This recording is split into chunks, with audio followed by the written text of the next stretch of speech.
Bonjour, bienvenue pour ce nouveau chapitre de chimie niveau seconde. Nous allons voir aujourd'hui le troisième chapitre sur la partie du programme modélisation de la matière. Nous parlerons de nouveau des atomes dans ce chapitre, mais cette fois-ci nous parlerons uniquement du cortège électronique. Nous commencerons par voir dans une première partie comment sont organisés les électrons autour du noyau de l'atome. Ensuite, nous définirons ce que c'est que les électrons de valence, certains électrons particuliers sur le cortège électronique. Et enfin, nous verrons quelques familles chimiques et nous nous intéresserons à comment sont rangés les atomes dans le tableau périodique précisément.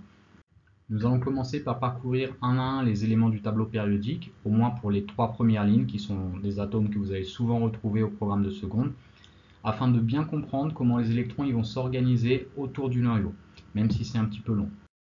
Nous avons vu lors du chapitre précédent l'écriture conventionnelle des atomes et notamment leur numéro atomique Z qui correspond à leur nombre de protons et qui apparaît dans le tableau périodique. Pour l'hydrogène, comme vous voyez, c'est un élément de la première ligne du tableau périodique et il possède un seul proton. Et par conséquent, il va également posséder un électron puisque c'est un atome et que les atomes sont électriquement neutres. Cet électron, pour l'hydrogène, il va se placer sur une première couche électronique et circuler autour du noyau. Vous voyez ici le noyau qui est constitué d'un proton et d'un neutron, autour duquel va tourner l'électron. Cette première couche électronique, où circule l'électron de l'hydrogène, s'appelle la couche 1s. Et pour noter la structure électronique de l'hydrogène, que l'on peut également appeler configuration électronique, et qui décrit donc l'arrangement des électrons des atomes, nous écrirons 1s pour signifier que les électrons de l'hydrogène se trouvent sur la première couche, et nous mettrons 1 en exposant pour signifier qu'il y a un seul électron circulant sur cette couche. L'hélium se situe lui aussi sur la première ligne du tableau périodique, et il a un numéro atomique égal à 2, ce qui signifie qu'il a 2 protons dans son noyau, et par conséquent il aura aussi 2 électrons sur son nuage électronique. Ces 2 électrons vont se situer sur la première couche électronique qu'on appelle donc la couche 1s. Et ainsi, pour noter la structure électronique de l'hélium, on notera 1s pour signifier que les électrons se trouvent sur cette couche, et on mettra 2 en exposant pour dire qu'il y a 2 électrons. La couche 1s, elle ne va pouvoir contenir que 2 électrons au maximum. Ainsi, si un atome possède plus de 2 électrons, les électrons supplémentaires vont aller se placer sur la deuxième couche. Et le lithium, par exemple, qui possède 3 électrons, va avoir ses 2 premiers électrons sur la couche 1s, comme l'ensemble des atomes, et le troisième électron, il va aller se placer sur ce qu'on appelle la sous-couche 2s. Vous voyez ici 2 cercles au niveau de la deuxième couche, car la deuxième couche, elle est en réalité composée de 2 sous-couches. La première de celles-ci s'appelant la sous-couche 2s. À présent, le beryllium, qui est le quatrième élément du tableau périodique, il possède un numéro atomique de 4, ce qui signifie qu'il a 4 protons et par conséquent 4 électrons. Les 2 premiers de ces électrons vont se placer sur la couche 1s et les 2 suivants vont se placer sur la sous-couche 2s. On notera alors la structure électronique du beryllium de la manière suivante, 1s2 pour dire qu'il y a 2 électrons sur la couche 1s, et 2s2 pour dire qu'il y a 2 électrons sur la sous-couche 2s. La sous-couche 2s ne pouvant contenir que 2 électrons au maximum, les atomes possédant un numéro atomique supérieur à 4 vont voir leur électron suivant se placer sur ce que l'on va appeler la sous-couche 2p. Nous sommes ici toujours à la deuxième ligne du tableau périodique, avec l'atome de bore qui possède 5 électrons, dont 2 vont se placer sur la couche 1s, les 2 suivants sur la sous-couche 2s, et le dernier électron il va aller se placer sur la sous-couche 2p, qui elle pourra contenir jusqu'à 6 électrons. La structure électronique du bore peut donc être notée 1s2, 2s2 et 2p1. Le carbone, quant à lui, il a 6 protons dans son noyau. Donc il aura 6 électrons qui tournent autour, étant donné qu'il est électriquement neutre. Parmi ces 6 électrons, 2 seront sur la couche 1s, 2 sur la sous-couche 2s, et les 2 suivants sur la sous-couche 2p. La structure électronique du carbone peut donc s'écrire 1s2, 2s2, 2p2. L'azote, de symbole grand N, possède lui 7 électrons. Et sa structure électronique, que l'on peut également appeler configuration électronique, s'écrira 1s exposant 2 pour signifier qu'il y a 2 électrons sur la couche 1s, 2s exposant 2 pour signifier qu'il y a 2 électrons sur la sous-couche 2s, et 2p exposant 3 pour signifier qu'il y a 3 électrons sur la sous-couche 2p. Toujours sur la deuxième ligne, on retrouve l'atome d'oxygène qui possède 8 protons et donc 8 électrons. Les 4 premiers électrons vont remplir la couche 1s et la sous-couche 2s, et les 4 électrons restants de l'oxygène se placeront sur la sous-couche 2p. La structure électronique de l'oxygène peut ainsi s'écrire 1s2, 2s2 et 2p4, puisqu'il y a 4 électrons sur la sous-couche 2p. Le fluor à présent possède 9 électrons, puisque son numéro atomique est égal à 9. Les 5 derniers électrons sont placés sur la sous-couche 2p, et la structure électronique du fluor est 1s2, 2s2 et 2p5.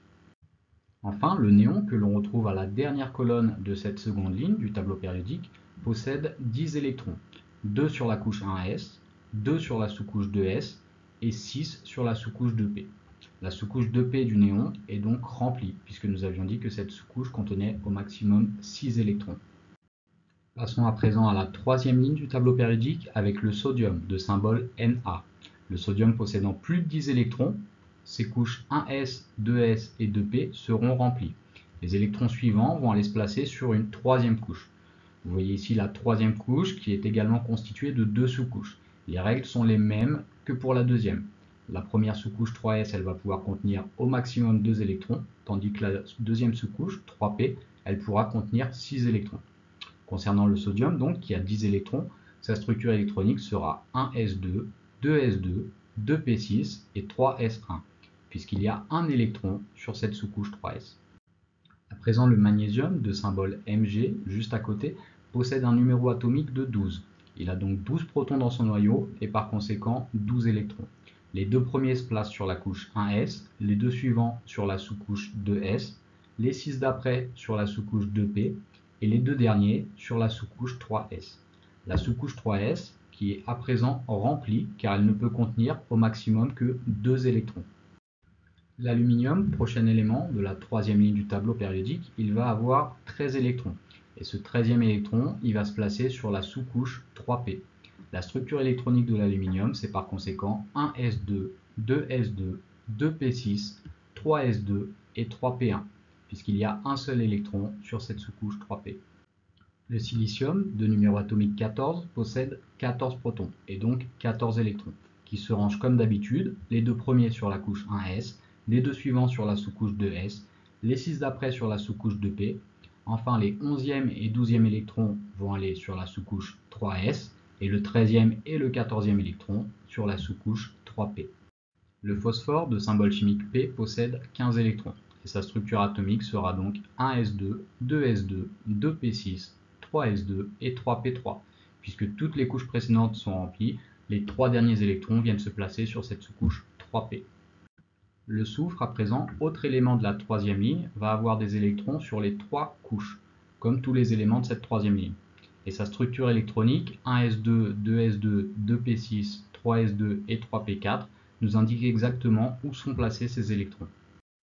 De même pour le chlore, dont la structure électronique est 1s2, pour dire qu'il y a 2 électrons qui se sont placés sur la couche 1s, 2s2 pour signifier qu'il y a 2 électrons sur la sous-couche 2s, 2p6 pour dire qu'il y a 6 électrons qui se sont mis sur la sous-couche 2p, 3s2 pour indiquer qu'il y a 2 électrons sur la sous-couche 3s, et enfin 3p5 pour les 5 électrons qui sont situés sur la sous-couche 3p. L'argon, le dernier élément de cette troisième ligne, va avoir sa troisième couche qui est remplie. En effet, la sous-couche 3p, comme la sous-couche 2p, elle peut contenir au maximum 6 électrons. Et la structure électronique de l'argon, c'est donc 1s2, 2s2, 2p6, 3s2 et 3p6. La structure électronique des atomes de la quatrième ligne du tableau périodique, elle n'est pas au programme de seconde et nous allons donc nous arrêter là. Essayons maintenant de résumer tout ce que nous avons vu dans cette première partie sur l'organisation des électrons autour du noyau. Nous avons vu déjà que les électrons ils vont se placer successivement sur des couches électroniques. Successivement, c'est-à-dire qu'ils vont remplir d'abord la première couche, la plus proche du noyau, puis la deuxième, puis la troisième. Il est par exemple impossible d'avoir un atome de carbone avec 6 électrons qui se placeraient un peu sur la première couche, puis un peu sur la troisième couche. Non, ils doivent d'abord remplir la première couche jusqu'à ce qu'il n'y ait plus de place, puis la sous-couche 2s jusqu'à ce qu'il n'y ait plus de place, puis la sous-couche 2p, et ainsi de suite. La première couche électronique, c'est donc celle qui est la plus proche du noyau. On l'appelle la couche 1s. Et elle peut contenir au maximum 2 électrons. La deuxième couche, qui va se remplir une fois que la première couche est saturée, c'est-à-dire pleine, elle est divisée en 2 sous-couches. La sous-couche 2s, qui peut contenir elle aussi 2 électrons, et la sous-couche 2p qui, elle, va pouvoir en contenir 6. Et la troisième couche, elle va posséder les mêmes propriétés que la seconde, à savoir une sous-couche 3s où peuvent se placer 2 électrons et une sous-couche 3p où peuvent se placer 6 électrons. Quant aux structures électroniques qu'on va vous demander d'écrire, que l'on peut également appeler les configurations électroniques, elles permettent de dire quelles sont les couches d'un atome qui possèdent des électrons et combien il y a d'électrons sur chacune d'entre elles. Ces structures électroniques ne sont pas à retenir par cœur, mais vous devez être capable de les retrouver si vous connaissez le nombre d'électrons que possède un atome. Par exemple, si je vous demande la structure électronique d'un atome d'azote, dont l'écriture conventionnelle est grand N pour le symbole et 7 pour le numéro atomique, vous devez être capable de dire que l'azote il a 7 protons et par conséquent 7 électrons, que ces deux premiers électrons vont aller se placer sur la couche 1s, les deux suivants sur la sous-couche 2s, et les trois derniers sur la sous-couche 2p. On a bien donné la structure électronique de l'azote avec les premières couches 1s et la sous-couche 2s qui sont remplies. Et si je fais la somme de mes exposants qui représentent les électrons, 2 plus 2 plus 3, ça nous donne bien 7 comme le nombre d'électrons que possède un atome d'azote. La structure électronique est donc correcte. On peut aussi vous demander la structure électronique d'un atome sans vous donner l'écriture conventionnelle. Par exemple, quelle serait la structure électronique d'un atome de soufre? Et dans ce cas-là, c'est à vous d'aller chercher dans le tableau périodique où se trouve le soufre et quel est son numéro atomique. Le soufre, en l'occurrence, il a un numéro atomique de 16, ce qui signifie qu'il a 16 protons et par conséquent 16 électrons. Et du coup, la structure électronique du soufre, elle s'écrira 1s2, 2s2, 2p6, 3s2 et 3p4. Ici, on a bien 2 plus 2 plus 6 plus 2 plus 4 qui nous donne 16. On retrouve bien nos 16 électrons. Et les couches qui précèdent la sous-couche 3p sont toutes remplies. On a bien 2 électrons sur la couche 1s qui peut en contenir au maximum 2. 2 électrons sur la sous-couche 2s qui elle aussi peut en contenir au maximum 2. Nous avons 6 électrons sur la sous-couche 2p qui elle peut en contenir jusqu'à 6. Et 2 électrons sur la sous-couche 3s qui peut en contenir au maximum 2. Notre structure électronique, elle est donc correcte puisque nous avons bien respecté les règles de remplissage des différentes couches électroniques. Enfin, une remarque importante que vous aurez pu faire lorsque nous avons parcouru la structure électronique des différents éléments du tableau périodique, c'est que les éléments de la première ligne du tableau, qui sont l'hydrogène et l'hélium, ne possèdent des électrons que sur la première couche électronique. Les éléments de la deuxième ligne du tableau périodique, ils possèdent des électrons uniquement sur les deux premières couches. Et les éléments de la troisième ligne du tableau périodique, ils possèdent des électrons uniquement sur les trois premières couches électroniques, etc. Parlons à présent des électrons de valence. Chaque atome, il va posséder parmi ses électrons un ou plusieurs que l'on appellera électrons de valence. Ces électrons de valence, ce sont ceux qui vont être situés sur la dernière couche électronique de l'atome, que l'on appellera la couche externe. Par exemple, l'atome d'oxygène que vous voyez ici possède des électrons sur sa première couche et sur sa deuxième couche. Sa structure électronique, comme nous l'avions vu, elle sera donc de 1s2, 2s2, 2p4.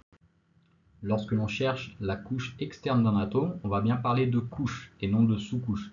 Ainsi, la couche externe pour l'hydrogène, c'est la couche numéro 2. La couche numéro 1 pour l'oxygène, ce sera considéré comme sa couche interne. Elle ne nous intéresse pas pour trouver les électrons de valence.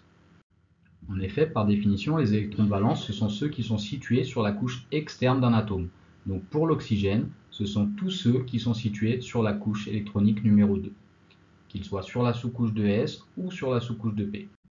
Et comme l'oxygène possède 2 électrons sur sa sous-couche de S et 4 électrons sur sa sous-couche de P, alors l'oxygène il possède en tout 6 électrons sur sa couche numéro 2. Ces 6 électrons sont appelés les électrons de valence. L'oxygène, c'est donc un atome qui possède 6 électrons de valence. Si on regarde maintenant l'atome de carbone, qui est également sur la deuxième ligne du tableau périodique, et qui possède donc des électrons sur les couches 1 et 2, et bien pour cet atome, la couche 1 est également la couche interne, qui ne va pas nous intéresser, et nous allons regarder uniquement les électrons qui sont placés sur la deuxième couche, à savoir les 2 sur la sous-couche 2s et les 2 sur la sous-couche 2p. Et nous allons pouvoir dire que le carbone il possède 4 électrons de valence, rien qu'en regardant sa structure électronique. Par contre, si on regarde à présent un atome situé sur la troisième ligne du tableau périodique, comme l'aluminium, dont la structure électronique est 1s2, 2s2, 2p6, 3s2 et 3p1, eh bien la couche externe de cet atome, c'est cette fois-ci la couche numéro 3, les couches 1 et 2 étant considérées comme des couches internes. Et si on compte les électrons présents sur la couche externe de l'aluminium, donc sur sa couche la plus éloignée du noyau, la couche numéro 3, il y en a 3, 2 sur la sous-couche 3s et 1 sur la sous-couche 3p, ce qui nous permet de dire que l'aluminium possède 3 électrons de valence. Donc la méthode pour trouver les électrons de valence, vous l'aurez compris, il faut déjà écrire la structure électronique de l'atome. Ensuite, il faut déterminer quelle est la couche externe de cet atome, ou autrement dit, quelle est la dernière couche qui possède des électrons. Puis il faut compter les électrons qui sont présents sur cette couche externe. Et enfin, on donne le résultat, comme par exemple avec cet atome de chlore qui possède 7 électrons de valence, puisqu'il y en a 2 sur la sous-couche 3s et 5 sur la sous-couche 3p. Attaquons-nous à la troisième partie de ce cours et commençons par résumer tout ce que nous connaissons sur le tableau périodique. Nous avons vu que les atomes y sont rangés dans un ordre bien précis, déjà du plus léger jusqu'au plus lourd. Dans la première partie de ce chapitre, nous avons également vu que les lignes du tableau périodique ont leur importance. La première ligne, elle ne comprend que des atomes qui ont des électrons uniquement sur la première couche électronique. La deuxième ligne, elle comprend des atomes qui ont des électrons sur les couches 1 et 2 uniquement, etc. À présent, nous allons nous intéresser aux colonnes, puisque les colonnes ont également un sens et qu'en réalité, les atomes d'une même famille chimique sont regroupés au sein d'une même colonne. La question, c'est pourquoi? Qu'est-ce que les atomes de la première colonne, par exemple, ils ont en commun et qui fait d'eux une famille chimique? Pour répondre à cette question, nous allons regarder uniquement les atomes au programme de seconde, c'est-à-dire ceux qui sont situés sur les 3 premières lignes, et commencer à regarder donc ce qu'ont en commun les atomes de la première colonne, à savoir l'hydrogène, le lithium et le sodium. Mais sachez que le potassium, qui est situé à la 4e ligne et à la première colonne, il va posséder les mêmes propriétés que ces 3 atomes-là. Le rubidium, qui est à la 5e ligne et à la première colonne également, possédera lui aussi une propriété en commun avec les 3 atomes que vous voyez ici. Et si on regarde bien la structure électronique de ces atomes de la première colonne et qu'on s'amuse à identifier la couche externe pour chacun d'entre eux, la couche externe étant la couche la plus éloignée du noyau, donc pour l'hydrogène c'est la couche numéro 1, pour le lithium c'est la couche numéro 2 et pour le sodium c'est la couche numéro 3. Et on va constater que ces éléments de la première colonne, ils ne possèdent qu'un seul électron sur leur couche externe. Autrement dit, les atomes de la première colonne, ils ne possèdent qu'un seul électron de valence. Et ceci est très important car les électrons, ils ont tendance à remplir les couches électroniques. Donc si un électron se retrouve seul en périphérie d'un atome, il va avoir tendance à s'en aller pour aller remplir une couche électronique d'un autre atome. Et c'est donc cette propriété que vont se partager les atomes de la première colonne, c'est une faculté à perdre un électron de valence et à finalement devenir des cations. On dit que ces éléments, comme le lithium qui va former des ions Li+, le sodium qui va former des ions Na+, ou encore le potassium à la 4e ligne, qui n'apparaît pas ici mais qui va former des ions K+, ils appartiennent à la famille des alcalins. L'hydrogène, c'est un atome forcément un petit peu particulier qui n'est pas un alcalin, mais qui est quand même rangé dans cette colonne puisqu'il n'a qu'un seul électron de valence et il va lui aussi pouvoir former des ions H+ en perdant un électron. Les éléments situés sur la deuxième colonne, ils font eux partie de la famille des alcalino-terreux. Ils possèdent chacun 2 électrons de valence. Et ils vont eux aussi avoir tendance à perdre ces 2 électrons pour former des cations, mais cette fois-ci ce sera des cations avec 2 charges positives, comme les ions Be2+, Mg2+, ou Ca2+. Maintenant, si on va voir de l'autre côté du tableau périodique, à l'avant-dernière colonne, ou bien à la 7e colonne de notre tableau simplifié en classe de seconde, on va constater que ce sont tous des atomes qui ont 7 électrons de valence. Ce sont des atomes qui vont avoir tendance à gagner un électron pour remplir leur dernière couche électronique. Ces atomes de l'avant-dernière colonne font partie de la famille des halogènes. Ils vont avoir tendance à récupérer un électron et donc à devenir des anions comme l'ion fluor, F-, l'ion chlorure, Cl-, etc.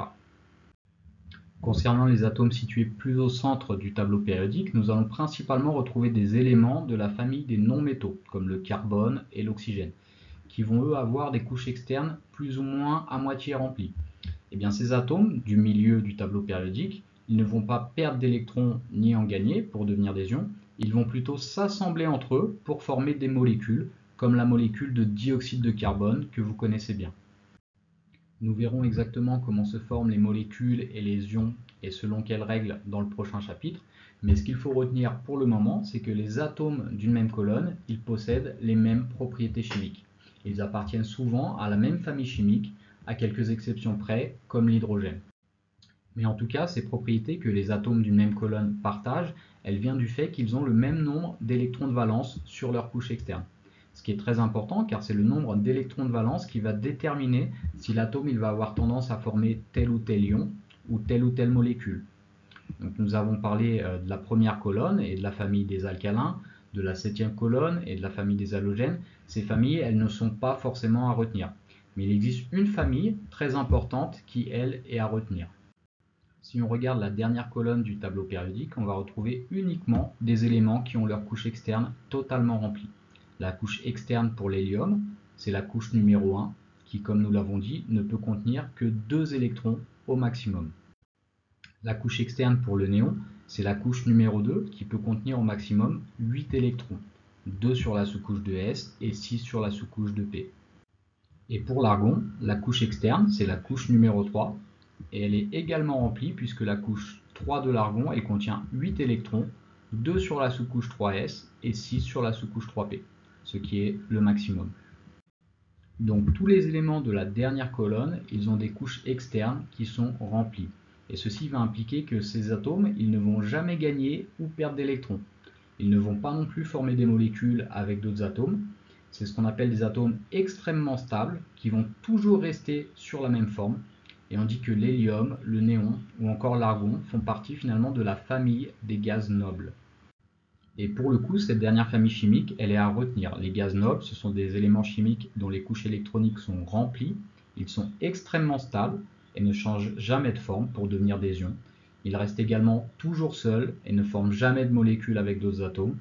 D'ailleurs, les autres éléments chimiques du tableau périodique, ils vont en réalité essayer de gagner en stabilité pour ressembler à des gaz nobles. C'est ce que nous allons voir dans le prochain chapitre. Mais pour l'instant, ce que vous devez retenir de ce cours, c'est comment les électrons ils vont s'organiser autour du noyau d'un atome en remplissant successivement des couches électroniques, les couches 1s, 2s, 2p, 3s et 3p, que les éléments de la première ligne, ils ne possèdent qu'une seule couche électronique, ceux de la deuxième ligne, ils vont posséder 2 couches électroniques, ceux de la troisième ligne 3, etc. Il faut aussi savoir noter la structure électronique d'un atome en faisant apparaître le nombre d'électrons sur chaque couche, être capable d'identifier parmi ces électrons lesquels sont des électrons de valence. Et enfin, il faut retenir que le nombre d'électrons de valence d'un atome, il va lui permettre d'avoir tel ou tel comportement, ce qui va lui valoir d'être classé dans une certaine famille, dans une certaine colonne du tableau périodique. Et retenez enfin que la dernière colonne du tableau périodique, elle contient les gaz nobles, des éléments stables qui ont leur couche externe remplie d'électrons de valence. Voilà qui conclut donc notre chapitre sur le cortège électronique des atomes. Vous avez déjà pas mal de choses à retenir et des choses qui sont essentielles pour être capable de bien comprendre le prochain chapitre sur la formation des ions et des molécules. Je vous invite donc à télécharger la fiche résumant le cours dans la description de la vidéo, à faire le QCM de connaissances et bien sûr à vous entraîner en faisant des exercices et pourquoi pas à regarder la vidéo de la séance d'exercice sur ce chapitre.